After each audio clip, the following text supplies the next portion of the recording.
I love revisions because my first draft is so pathetic that I love the fact that I can actually clean it up. When people say that writing comes naturally to them, I am not one of those people. Going on 6 now. Nonsense.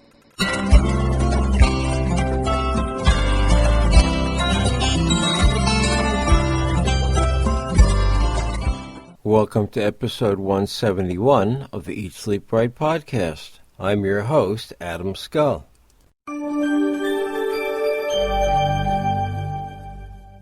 KJ Klemme, author of Tourist Trapped, welcome to the Eat, Sleep, Write podcast. Well, thank you. I'm looking forward to this. This is going to be a real treat. A computer geek by day, you spend your evenings and weekends murdering and maiming. This is a rather unique way to describe oneself. It's who I am. What got you murdering and maiming? What got you started writing? What drove you to pick the genre that you did? I write in the suspense genre. I didn't start out in suspense. As a matter of fact, my first efforts were in women's fiction.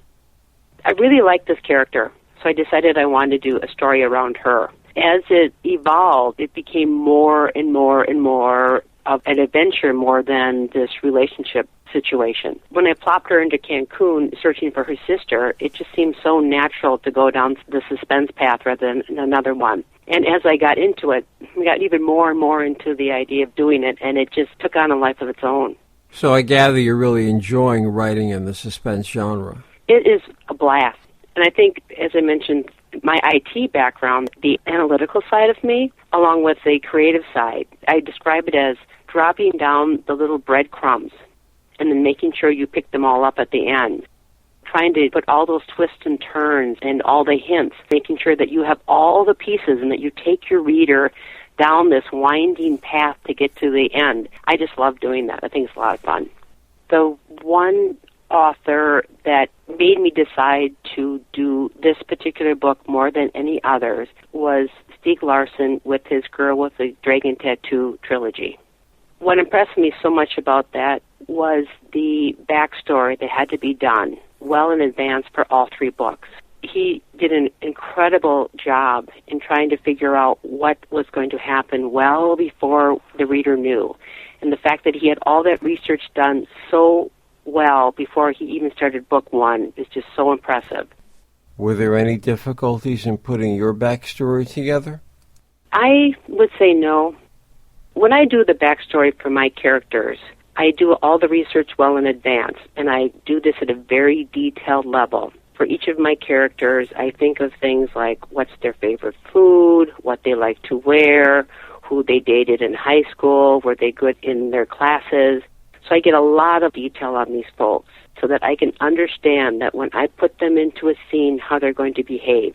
By doing all those pieces, that gives me fodder. With that, I'm able to put these twists and turns in because I've created all these secrets well in advance to share bits and pieces as I go along. Stieg Larsson did such a beautiful job with that. That's what I learned from him, and I really tried to do in this particular book. Your backstory and how important it is to get it organized. Does this also presume that you are an outliner, that you don't write by the seat of your pants? I'm a hybrid. I do a little of both. When I do my manuscript, I know at a high level where I'm going to go. I also have all the detail on my characters. But when I write, I actually write one scene, and then based on the outcome of that scene, I write the next one. I cannot do my plotting at the scene level. I find that stymies me. So I have to have that organic effort where I write one, at the outcome of that one, I determine what happens the next one, and I keep going down that path. But every so often, I kind of stick my head up to make sure I'm going in the right direction, and then I come back down. But I do a lot of spreadsheets, a lot of plotting the different points I need to do a lot of research before I start that writing and make sure I incorporate it. It's really a balance between the two.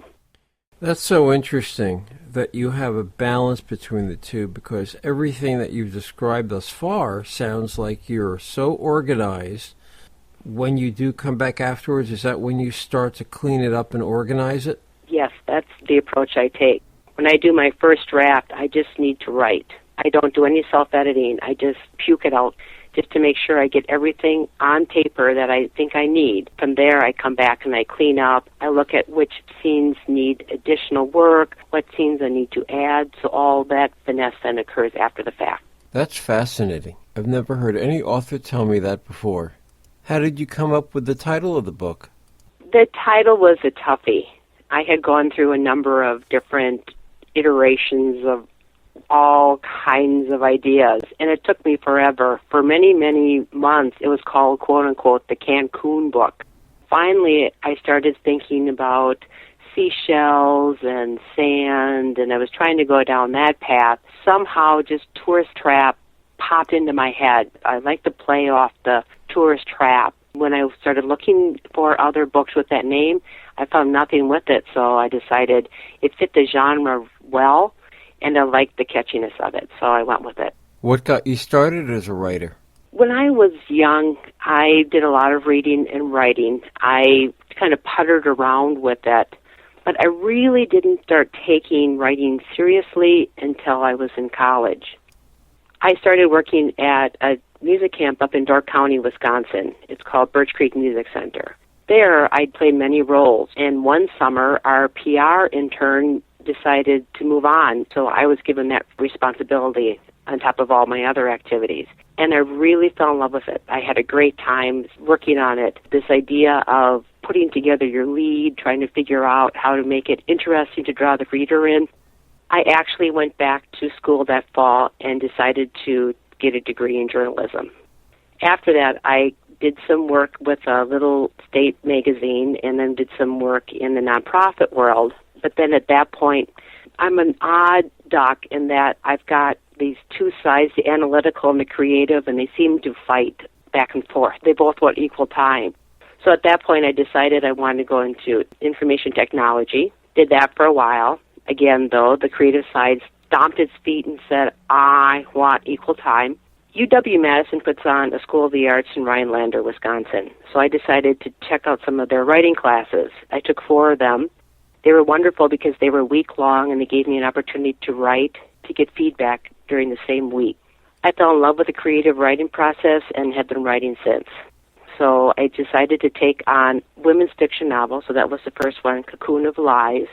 I worked on it for 8 years, but I hit a wall. So this is how I discovered that I cannot outline at the scene level. So I was trying to write the scenes. I write a scene, I get to the end of it, I'd start the next scene, and I would just stare at the page. I had nothing. It was just the most painful experience I've ever had. So that's as close as I get to writer's block.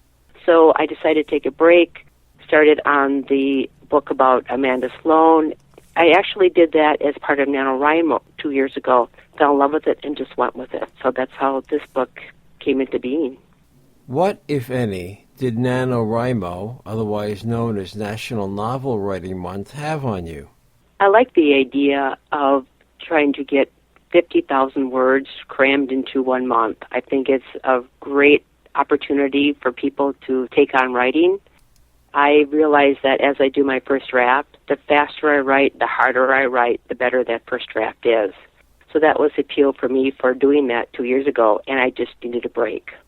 When I did it, I did not get my 50,000 words. I was able to get to 25,000, but the reason I couldn't get through all of it was I spent the first half of the month working on my backstory.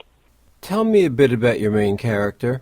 Amanda Sloane is crackerjack divorce attorney. She considers herself the warrior for women wronged. She takes on the cases for Chicago's upper crust, so all the wives of the movers and shakers in Chicago. Amanda is an intense individual. She's driven by her need to avenge the fact that her father left her and her mother to move in with another woman and child. So her whole world revolves around this effort to save other women from a similar situation by ensuring that if they have to go through divorce, they actually are well cared for and their children are well cared for. So she feels she's the protector of women. How does your main character evolve? In the beginning, Amanda's a very angry woman. She has great resentment toward her father for what he's done to her and her mother. As she evolves through the book, she realizes that maybe everything isn't quite as it seemed to her. How do you write what you know without writing about yourself? Someone asked me that question last weekend at the Meet the Author event I had back home.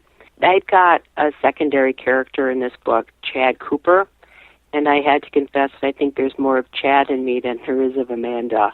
The character Amanda is very loosely based on a friend of mine, an old Cancun buddy. I think that's what made it relatively easy for me to write this character and not have it be me, because I knew my friend so well. Not that Amanda is this person, but there are facets of her intensity and the way that she calls it, the way she sees it, is a big part of Amanda. I could take advantage of that and create this character.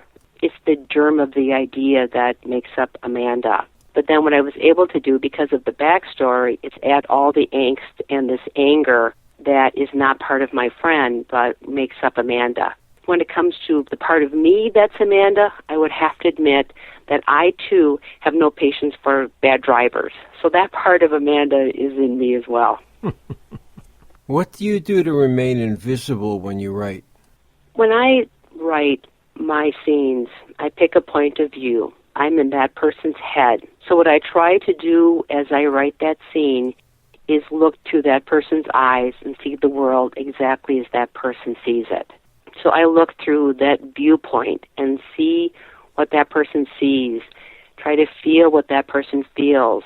So just try to become that person. So I'm no longer me. I try to become that person. Beginning, middle, or end? What's the easiest? What's the most difficult? Usually the middle is the toughest for me, but because this book is suspense and I was able to put so many twists and turns in, that was probably the easiest piece for this particular book. And revisions? Love them or hate them? I love revisions because my first draft is so pathetic that I love the fact that I can actually clean it up. When people say that writing comes naturally to them, I am not one of those people. I get the feeling, the passion, but my actual words need to be refined and refined and refined, and I really enjoyed that process. I love that effort of looking at it and then cleaning it up and cleaning it up. I just think that's wonderful. But what I have to say when it comes to the first draft, I love the nuggets.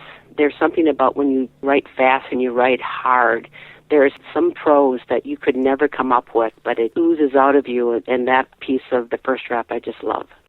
Finish this thought. You love to write because... I love to write because it is who I am. It's a need.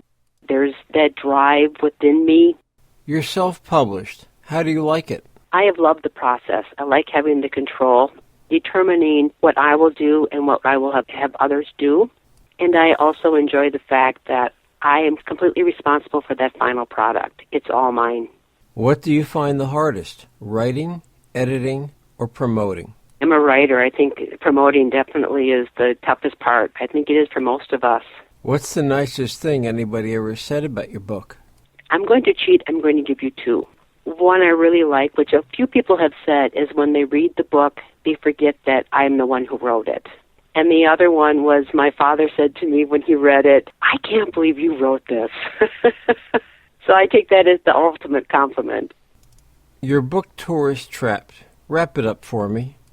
When I started on Tourist Trapped, I was taking a break from another book and thought this would be a nice little fun thing to do. I had no idea at that time that it would actually evolve into a full-fledged suspense novel that I would absolutely fall in love with and be so proud of. It has been an adventure like I had never imagined it to be. Where can we find out more about you and your book on the Internet? I have a website. It's called KJKlemme.com. That's KJKlemme.com. And I also have the book available on Amazon.com. KJ Klemme, author of Tourist Trapped. Thank you so much for being with me today on the Eat, Sleep, Write podcast. Adam, thank you so much. This has been truly a treat. Thank you for taking the time today. Thank you for listening to another edition of the Eat Sleep Right podcast, located at eatsleepright.net. Please send any questions, comments or suggestions to comments@eatsleepright.net. Please consider a donation to support the Eat Sleep Right podcast. Donations can be sent to our PayPal address at donations@eatsleepright.net. Once in a lifetime, the theme music for the Eat Sleep Right podcast, courtesy of Stephen Paul, all rights reserved, used by permission. Please join us again for the next edition of the Eat Sleep Right podcast.